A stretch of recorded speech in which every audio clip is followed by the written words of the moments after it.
Hello friends, welcome to Star Education Tricks. आज हम 8th class की हिस्ट्री का चैप्टर नंबर 4 पढ़ रहे हैं। इसमें हम देखिए आदिवासियों के बारे में जानेंगे, उनके जीवन के, और दीकू शब्द का प्रयोग किया गया है बाहर से आए हुए, दूसरे देश से आए हुए लोगों के बारे में, जिसमें अंग्रेज हैं। अंग्रेजों के साथ और लोग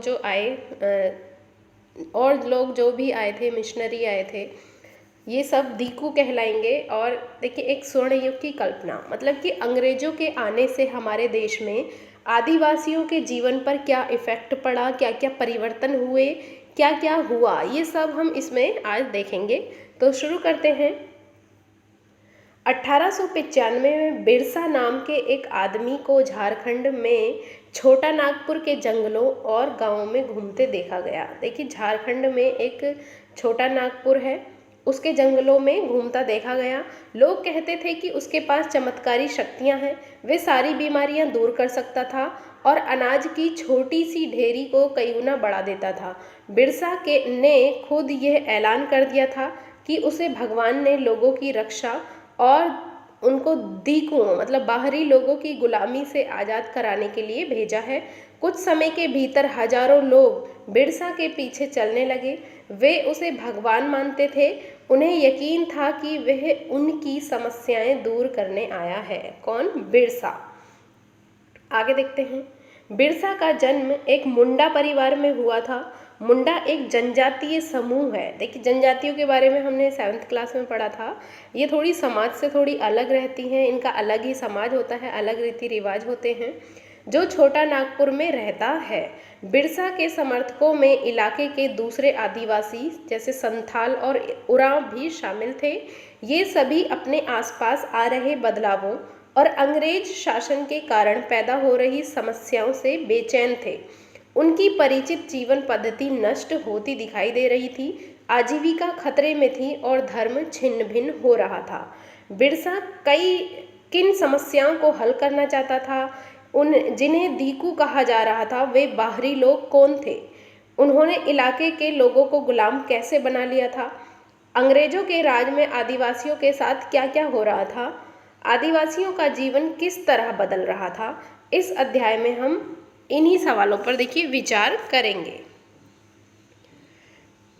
पिछले साल आपने आदिवासी समाजों के बारे में पढ़ा था। 7th क्लास की बुक में हमने पढ़ा है। ये वीडियो आप देख सकते हैं प्लेलिस्ट में जाकर चैनल की। ज़्यादातर कबीलों के रीति रिवाज और रस्में ब्राह्मणों द्वारा निर्धारित रीति रिवाजों और रस्मों से बहुत अलग थीं। मतलब कि जो रीति रिवाज ब्राह्मणों ने पहले निर्धारित किए थे लोगों के लिए, उनसे थोड़ी अलग होती थी इनके रीति रिवाज अलग ही होते थे। इन समाजों में ऐसे गहरे सामाजिक भेद भी नहीं थे जो जाति पर आधारित समाजों में दिखाई देते हैं। देखिए, जो हमारा समाज है, जाति पर आधारित समाज होता था, उसमें बहुत सारे भेदभाव दिखाई देते थे। लेकिन इनकी जो आदिवासियों की जो जिंदगी होती है वो लगभग एक जैसी होती है। इनमें धार्मिक भेदभाव नहीं होते हैं। एक कबीले के सारे लोग कुटुंब के बंधनों में बंधे होते हैं। कुटुंब मतलब होता है एक परिवार के बंधनों में या एक खानदान। लेकिन इसका यह मतलब भी नहीं है कि आदिवासियों के बीच कोई आर्थिक और सामाजिक फर्क नहीं था। ये थोड़ा बहुत फर्क होता ही है। जनजातीय समूह किस तरह जीते थे देखते हैं। 19वीं सदी तक देश के विभिन्न भागों में आदिवासी तरह तरह की गतिविधियों में सक्रिय थे। क्या क्या करते थे? देखिए, जनजाति समूह देखिए कुछ झूम खेती करते थे। झूम खेती क्या है? देखिए, झूम खेती बहुत ज़्यादा इम्पोर्टेंट है।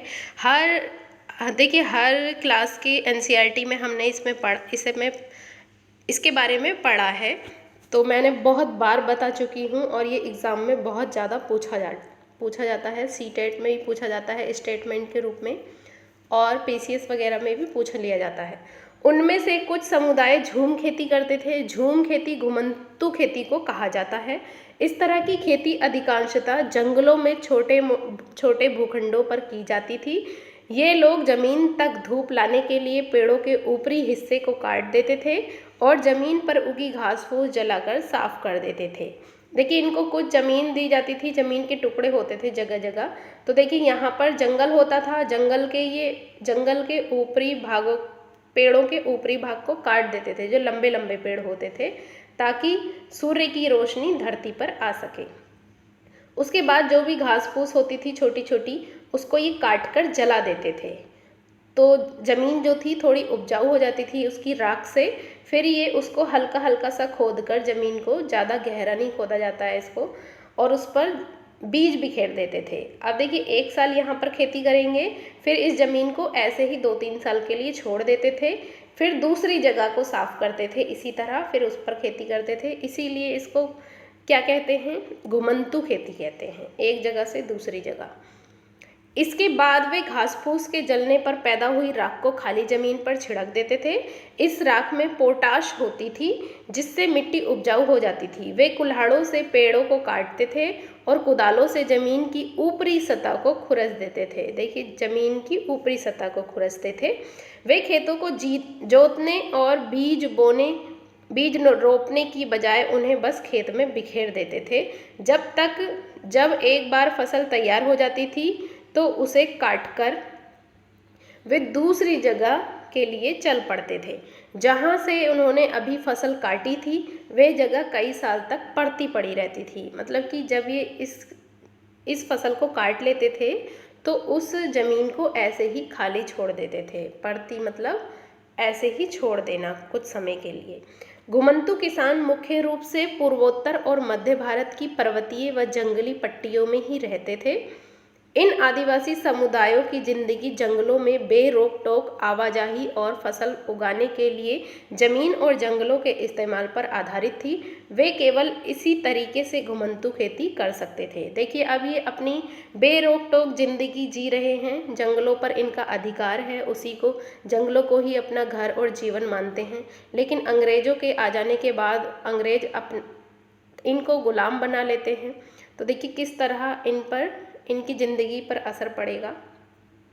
देखिए कुछ शिकारी और संग्राहक थे। कुछ लोग क्या थे, शिकारी थे। संग्राहक मतलब जंगलों से अच्छी अच्छी चीज़ें इकट्ठी करके, कंदमूल फल इकट्ठे करते थे, पत्ते इकट्ठे करते थे, उनको कहते हैं संग्राहक।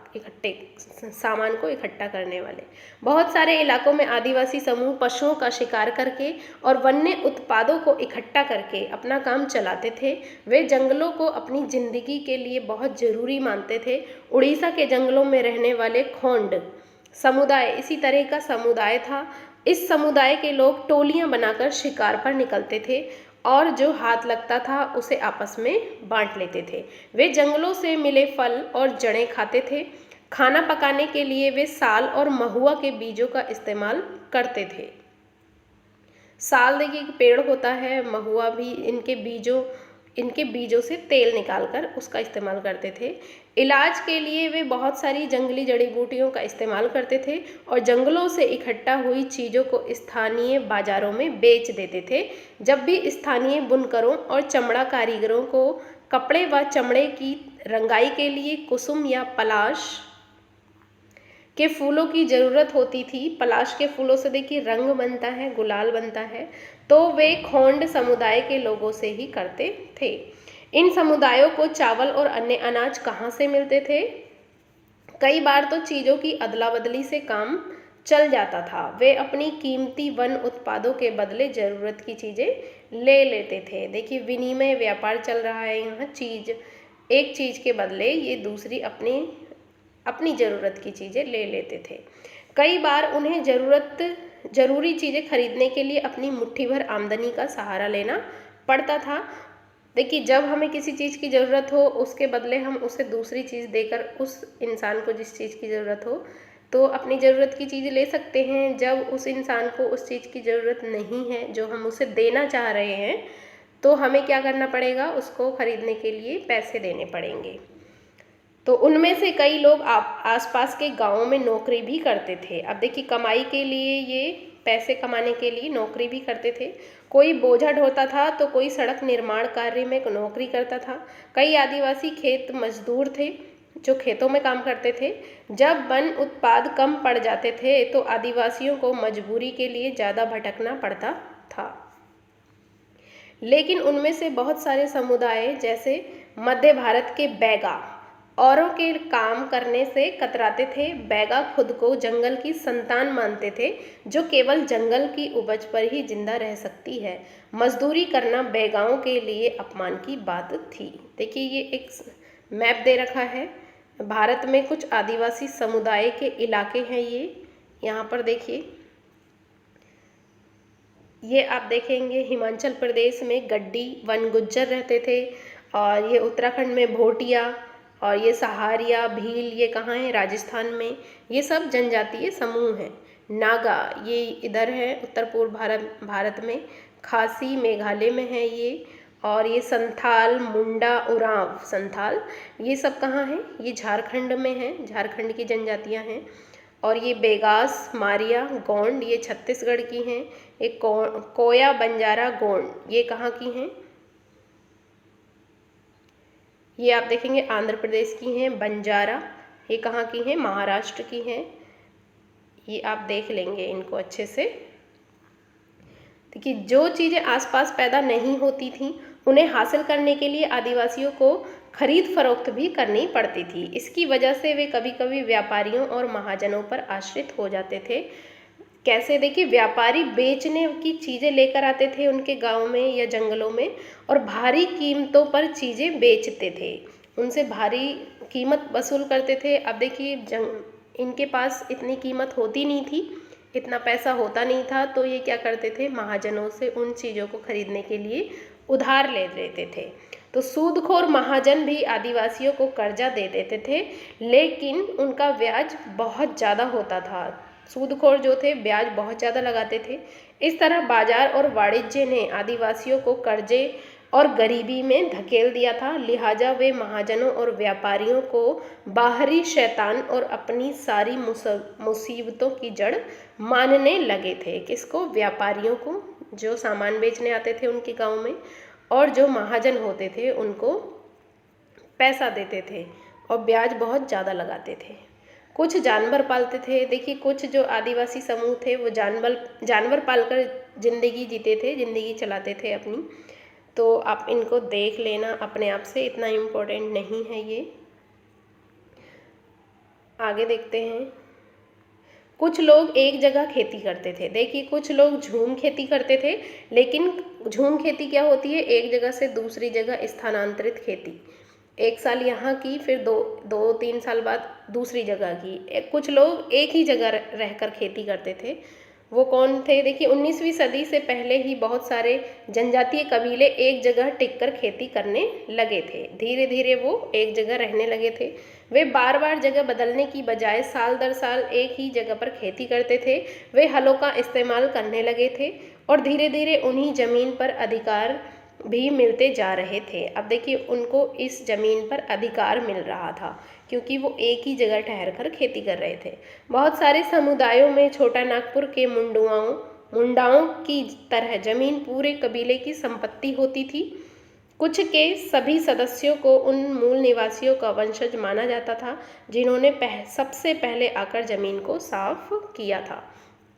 देखिए सबसे पहले आकर इस ज़मीन को किसी ने साफ़ किया होगा, उस पर खेती की गई होगी, तो वहाँ पर रहने वाले लोग उन्हीं के वंशज मानते थे कि हम उनके वंशज हैं। लिहाजा ज़मीन पर सभी का बराबर हक होता था।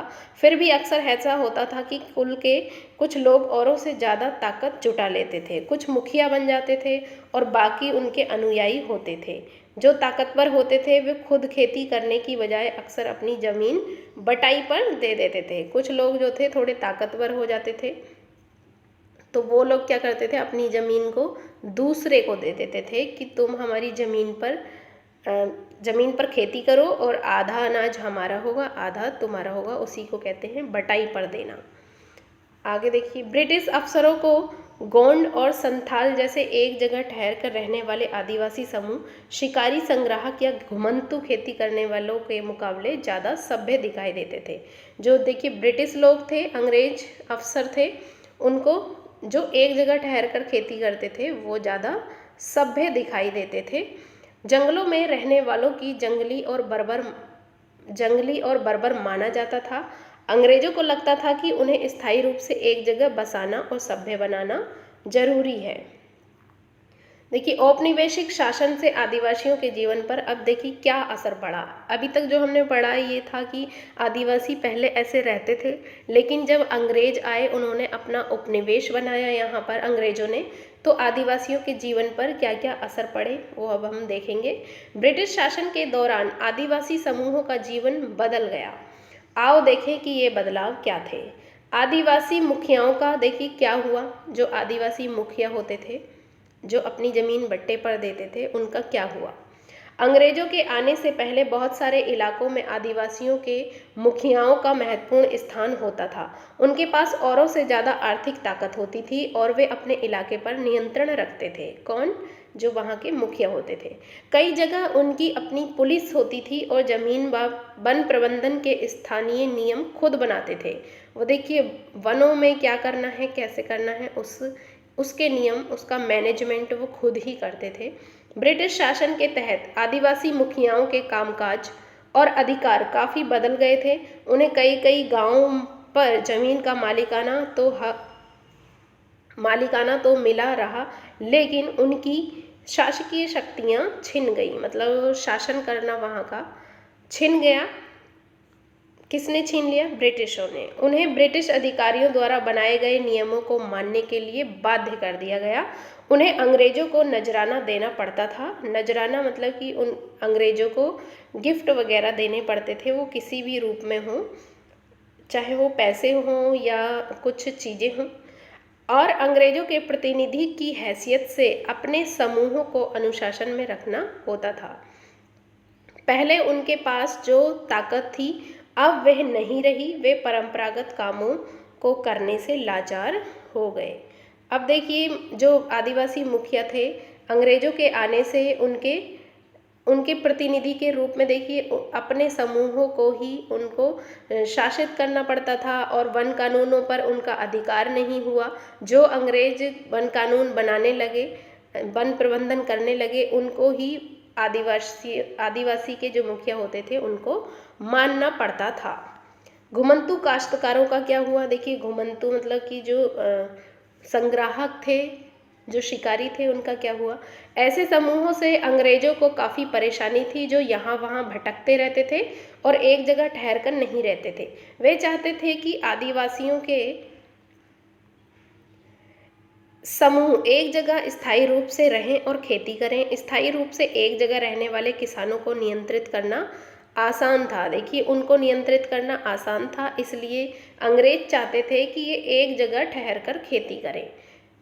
अंग्रेज अपने शासन के लिए आमदनी का नियमित स्रोत भी चाहते थे कि देखिए अंग्रेज चाहते थे कि ये लोग एक जगह ठहर कर खेती करें और इस भूमि पर जो भी उगाएं उसका कुछ टैक्स हमें दें, भू राजस्व हमें देते रहें साल दर साल। तो उनके अंग्रेजों के लिए ये अच्छा था। फलस्वरूप उन्होंने जमीन के बारे में कुछ नियम लागू कर दिए। उन्होंने जमीन को मापकर प्रत्येक व्यक्ति का हिस्सा तय कर दिया। देखिए अंग्रेजों ने सारी जमीन की माप की और सब अलग अलग आदिवासियों को उनका हिस्सा दिया। उन्होंने यह भी तय कर दिया कि किससे कितना लगान देना होगा। देखिए अब ये लगान वसूलने लगे कि इस जमीन पर तुम खेती करोगे और इतना टैक्स हमें देते रहोगे। कुछ किसानों को भूस्वामी और दूसरों को पट्टेदार घोषित किया गया।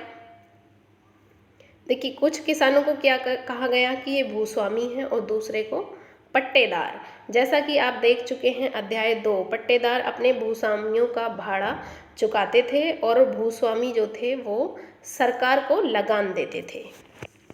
देखिए जिसकी भूमि होगी वो भूस्वामी कहलाता था और सरकार को डायरेक्ट उसका लगान देता था। और जो पट्टेदार थे वो क्या थे? भूस्वामियों को उसका भाड़ा चुकाते थे। पट्टेदार मतलब कि भूस्वामी किसानों को खेत देते थे पट्टे पर और वो उस पर खेती करते थे और उस खेती करने के बदले ये जो किसान होते थे भूस्वामियों को भाड़ा चुकाते थे इस ज़मीन का खेती करने के लिए। और जो ये भूस्वामी होते थे ये सरकार या ब्रिटिश लोगों को भाड़ा देते थे। झूम काश्तकारों को स्थायी रूप से बसाने की अंग्रेजों की कोशिश बहुत कामयाब नहीं रही। जहाँ पानी कम और मिट्टी सूखी हो वहाँ हलों से खेती करना आसान नहीं होता, बल्कि हलों की मदद से खेती करने वाले झूम काश्तकारों को अक्सर नुकसान ही हुआ, क्योंकि उनके खेत अच्छी उपज नहीं दे पाते थे। इसलिए पूर्वोत्तर राज्यों की झूम काश्तकार इस बात पर अड़े रहे कि उन्हें परंपरागत ढंग से ही जीने दिया जाए।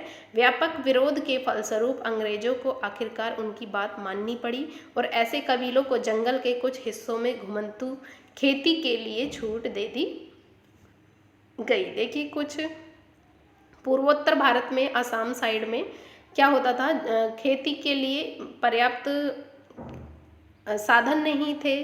किस चीज़ के लिए? पानी के लिए।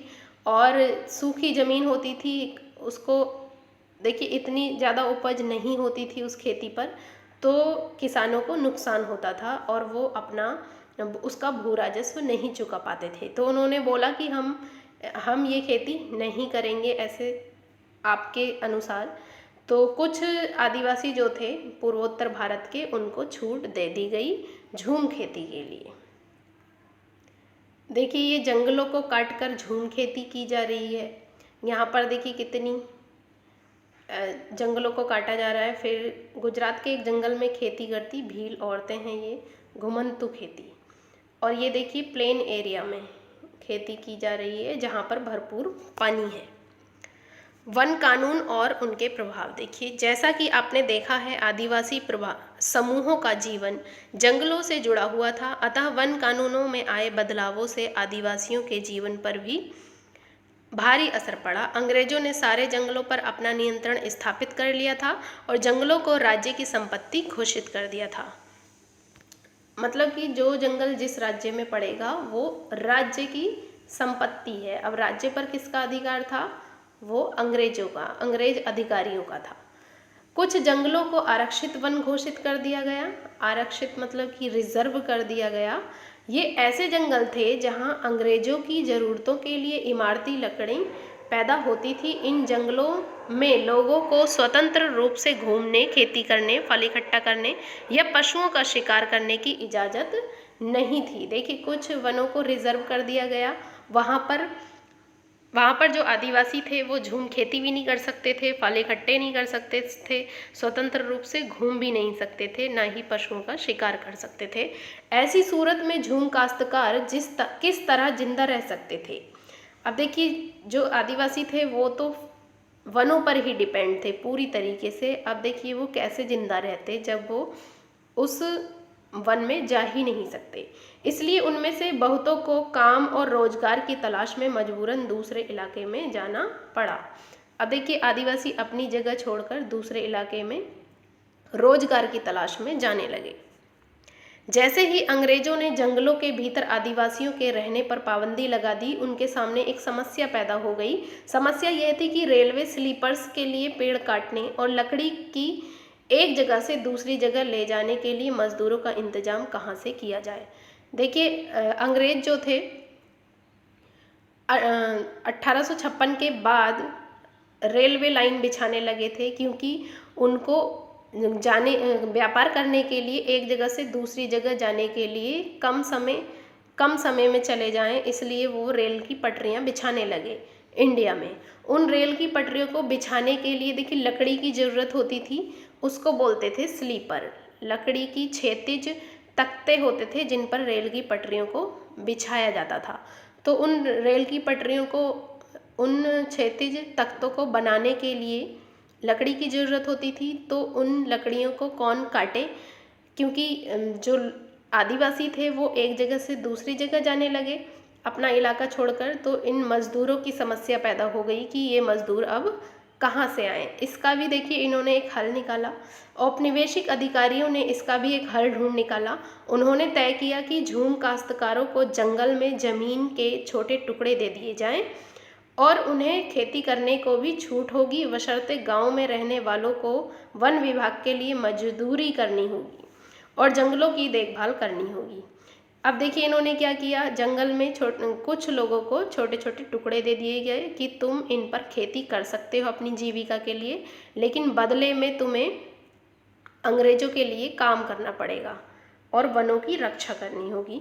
इस तरह बहुत सारे इलाकों में वन विभाग ने सस्ते श्रम की आपूर्ति सुनिश्चित करने के लिए वन गांव बसा दिए। देखिए इससे क्या हुआ, अंग्रेजों को फ़ायदा हुआ, इससे उनको सस्ते में लेबर मिल जाती थी। आगे देखते हैं।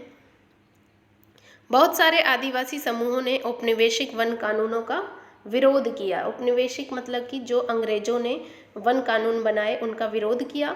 उन्होंने नए नियमों का पालन करने से इनकार कर दिया और उन्हीं तौर तरीकों से चलते रहे जिन्हें सरकार गैरकानूनी घोषित कर चुकी है। कई बार उन्होंने खुलेआम बगावत भी कर दी। 1906 में संगमा द्वारा असम में और 1930 के दशक में मध्य प्रांत में हुआ वन सत्याग्रह इसी तरह के विद्रोह थे। अब देखिए जो आदिवासी थे वो उनके कानून मानने को तैयार नहीं थे अंग्रेजों के द्वारा बनाए हुए, और वो बगावत पर उतर आए और कई जगह विद्रोह होने लगे। अब देखिए और क्या हुआ, व्यापार की समस्या हुई। 19वीं सदी के दौरान जनजातीय समूहों ने पाया कि व्यापारी और महाजन जंगलों में जल्दी जल्दी आने लगे हैं। वे वन उपज खरीदने, देखिए क्यों आते थे ये जंगलों में, वन उपज खरीदने के लिए, नकद कर्जा देने के लिए और आदिवासियों को मजदूरी पर रखने के लिए आ रहे थे। इन सारे बदलावों से क्या असर पड़ने वाला है ये समझने में आदिवासियों को कुछ समय लगा। ये समझने के लिए आइए रेशम उत्पादकों की स्थिति को देखें। 18वीं सदी में भारतीय रेशम की यूरोपीय बाजार में भारी मांग थी। 18वीं सदी मतलब कि वही जो नील खेती का टाइम था, 1750 के समय।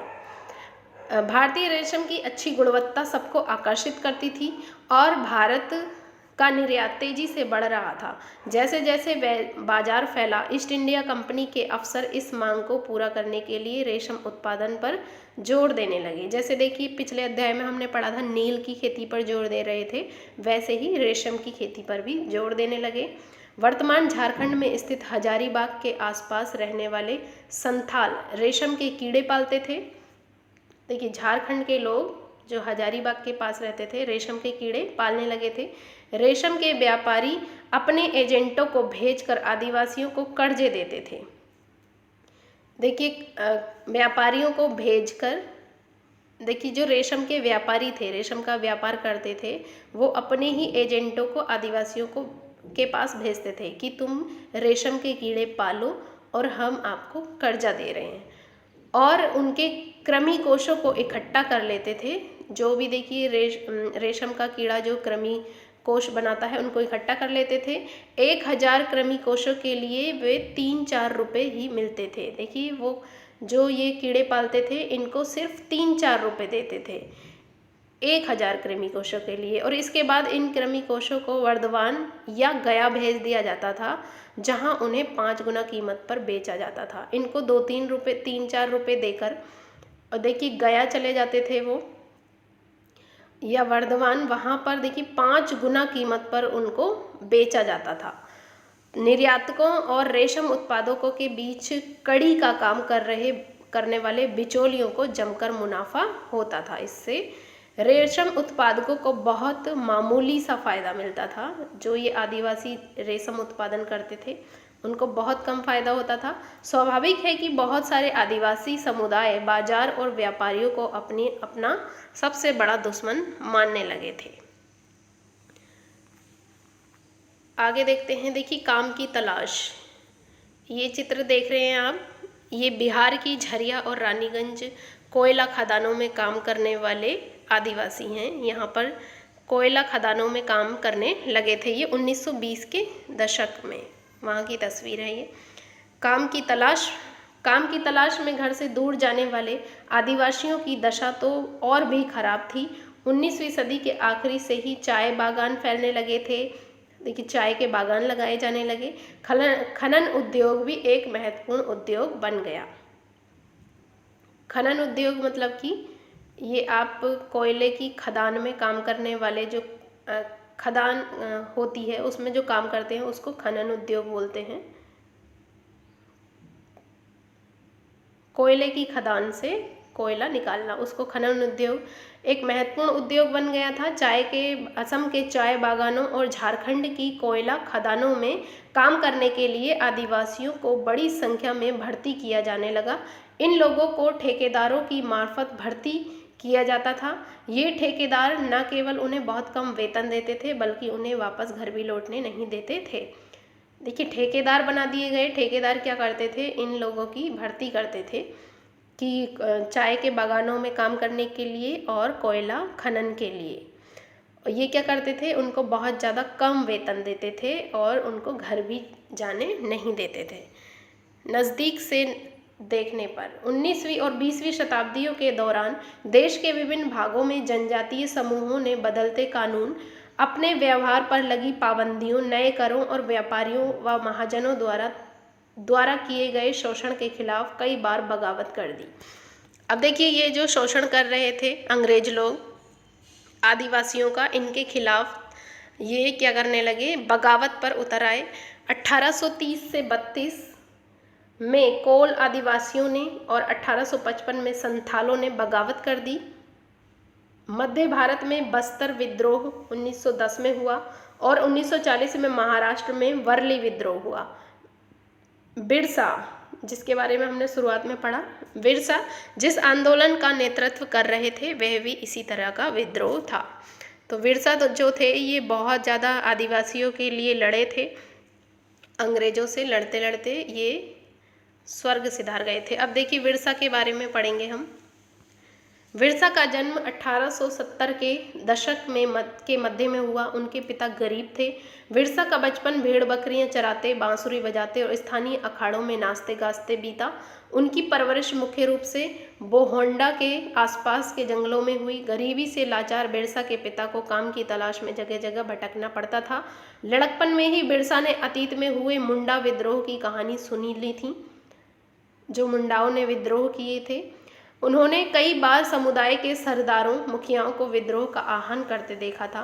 बिरसा के समुदाय के लोग ऐसे स्वर्ण युग की बात करते थे जब मुंडा लोग दीकुओं के उत्पीड़न से पूरी तरह आज़ाद थे। देखिए, जब ये छोटे थे बिरसा, तो बहुत सारे इनके समुदाय के जो लोग थे, सरदार थे, वो कहते थे कि हम ऐसे स्वर्ण युग को लाएंगे जो पहले जैसा होगा। इन दीकुओं मतलब कि बाहरी अंग्रेजों से हमें छुटकारा मिल जाएगा, हम पूरी तरह से इनके उत्पीड़न से आज़ाद हो जाएंगे। सरदारों का कहना था कि एक बार फिर उनके समुदाय के परंपरागत अधिकार बहाल हो जाएंगे, मतलब कि उन्हें फिर से अपने पहले जैसे अधिकार मिल जाएंगे। वे खुद को इलाके के मूल निवासियों का वंशज मानते थे और अपनी ज़मीन की लड़ाई लड़ रहे थे। वे लोगों को याद दिलाते थे कि उन्हें अपना साम्राज्य वापस पाना है। तो इन्हीं सरदारों की जो विचार थे वो देखिए, जो बिरसा थे, बिरसा के जहन में बस गए और इन्होंने सोच लिया कि हम इन अंग्रेजों को भगा कर रहेंगे और अपने अधिकार वापस लेंगे। बिरसा स्थानीय मिशनरी स्कूल में जाने लगे। मिशनरी देखिए, जो बाहर से अपने धर्म प्रचार के लिए आते हैं उनको मिशनरी कहते हैं।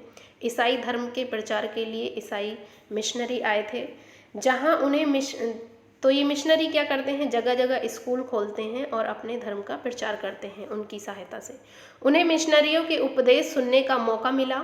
वहाँ भी उन्होंने यही सुना कि मुंडा समुदाय स्वर्ग का साम्राज्य हासिल कर सकता है और अपने खोए हुए अधिकार वापस पा सकता है अगर वे अच्छे ईसाई बन जाएं और अपनी खराब आदतें छोड़ दें। तो ऐसा कहा जा सकता है हो सकता है कि बाद में बिरसा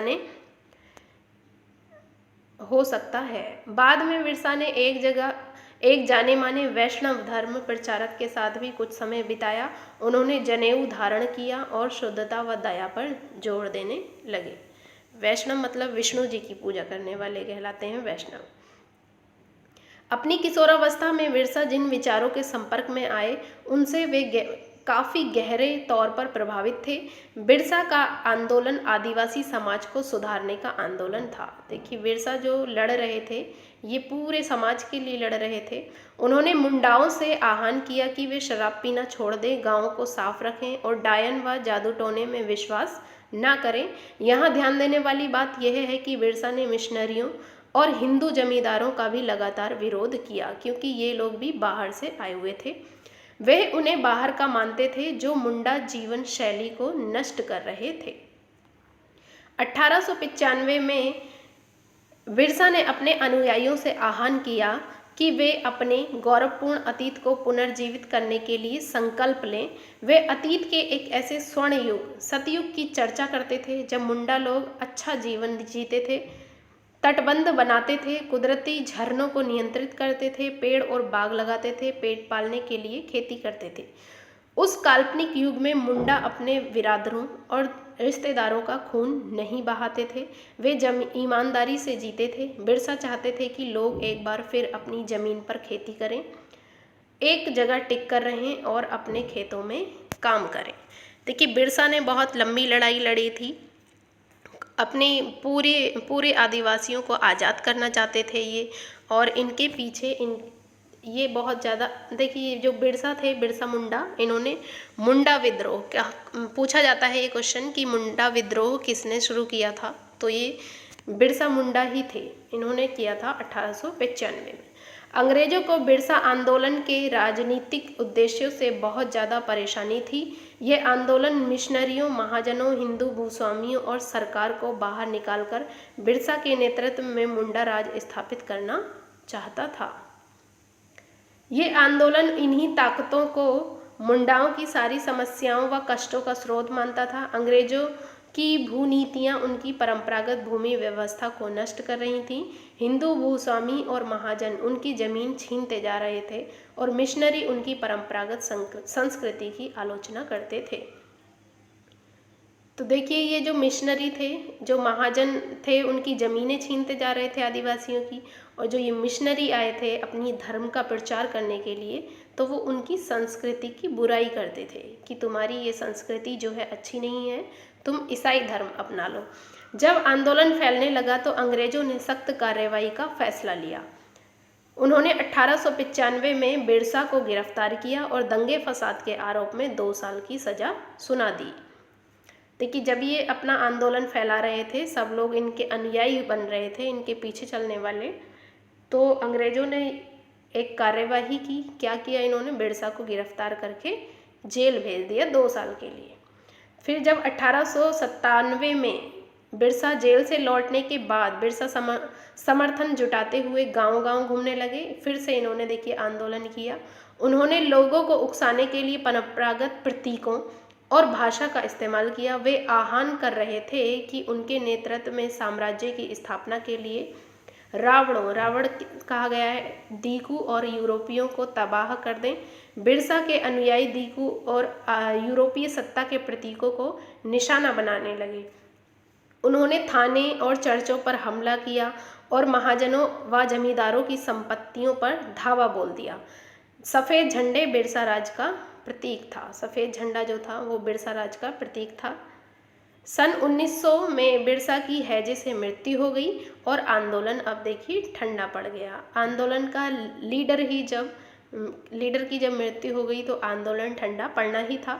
ये आंदोलन 2 मायनों में महत्वपूर्ण था। पहला, इसने उपनिवेशिक सरकार को ऐसे कानून लागू करने के लिए मजबूर किया जिनके जरिए दीकू लोग आदिवासियों की ज़मीन पर आसानी से कब्जा ना कर सकें।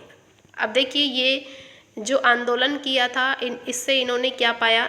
इससे इन्होंने देखिए अपने कुछ अधिकार पा लिए थे, जिससे कि देखिए ऐसे कानून लागू किए थे इसकी वजह से अंग्रेज़ों ने, जिसके जरिए बाहरी लोग जो थे वे आदिवासियों की ज़मीन पर आसानी से कब्जा नहीं कर सकते थे। दूसरा फ़ायदा ये हुआ, इसने एक बार फिर जता दिया कि अन्याय का विरोध करने और औपनिवेशिक शासन के विरुद्ध अपने गुस्से को अभिव्यक्त करने में आदिवासी सक्षम हैं। तो इन्होंने देखिए दूसरा फ़ायदा ये हुआ कि आदिवासियों को अब पता चल गया कि हम भी इस शासन का, इस उपनिवेशिक शासन का या अंग्रेज़ों का विरोध कर सकते हैं, हम इतने सक्षम हैं। उन्हें ये पता चल गया इस विद्रोह से। उन्होंने अपने खास अंदाज में अपनी खास रस्मों और संघर्ष के प्रतीकों के जरिए इस काम को अंजाम दिया। बहुत ज़्यादा संघर्ष किया इन लोगों ने बिरसा के साथ साथ। तो देखिए, ये थी आदिवासियों की लड़ाई अंग्रेज़ों के विरुद्ध। तो अगर आपको वीडियो अच्छी लगी है तो आप लाइक करें, कमेंट करें। कुछ समझ नहीं आ रहा है तो कमेंट करके पूछ सकते हैं। वीडियो देखने के लिए थैंक यू।